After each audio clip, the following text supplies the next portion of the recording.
ایک استاد عدالت کے کٹہرے میں، یہ مضمون اشفاق احمد صاحب کی کتاب زاویہ سے لیا گیا ہے۔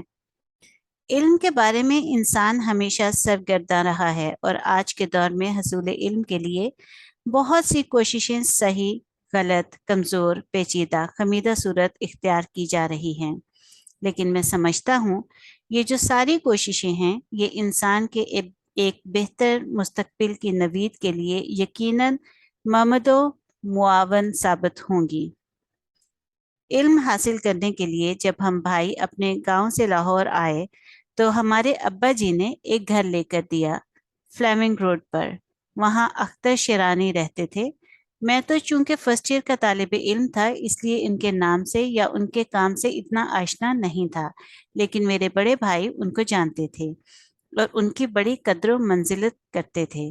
بہرحال جہاں ہمارے ابا جی نے اور بہت ساری مہربانیاں کی تھیں، وہاں یہ کہ ایک خانزامہ بھی دیا تھا جو ہمارا کھانا پکاتا تھا۔ اس کا نام عبدل تھا۔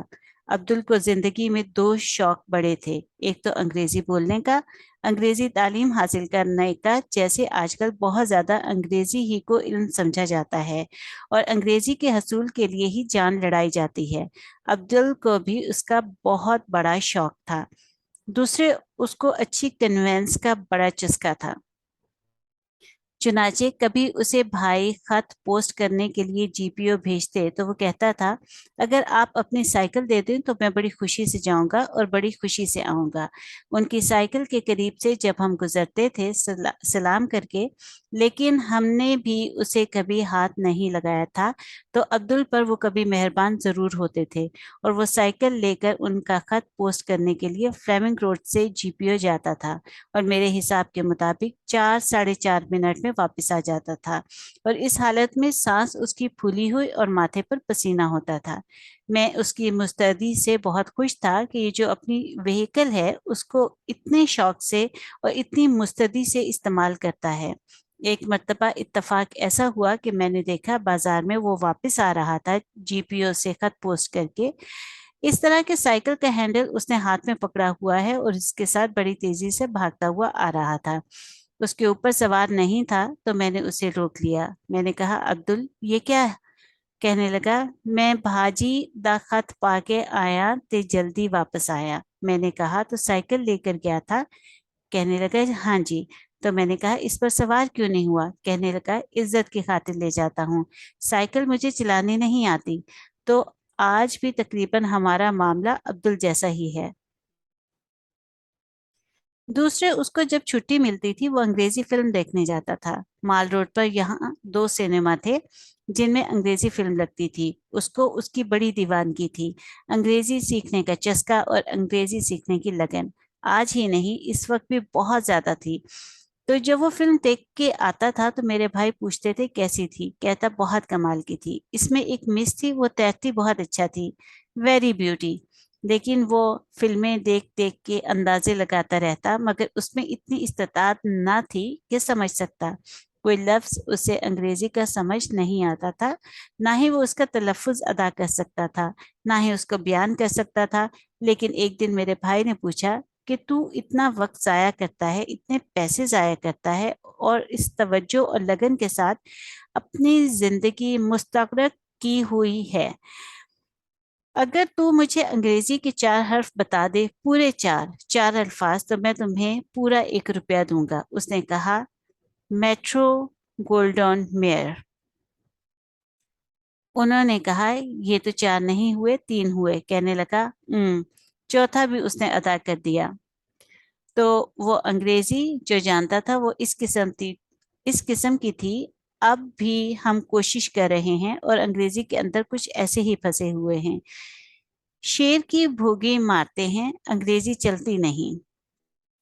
یہ تو تھی بات جو برسبیل تذکرہ آ گئی۔ میرا آج کا جو موضوع تھا وہ بتانا نہیں چاہتا تھا۔ پروفیسر صاحب یہاں آج تشریف فرما ہے۔ جس زمانے میں روم میں لیکچرر تھا، روم یونیورسٹی میں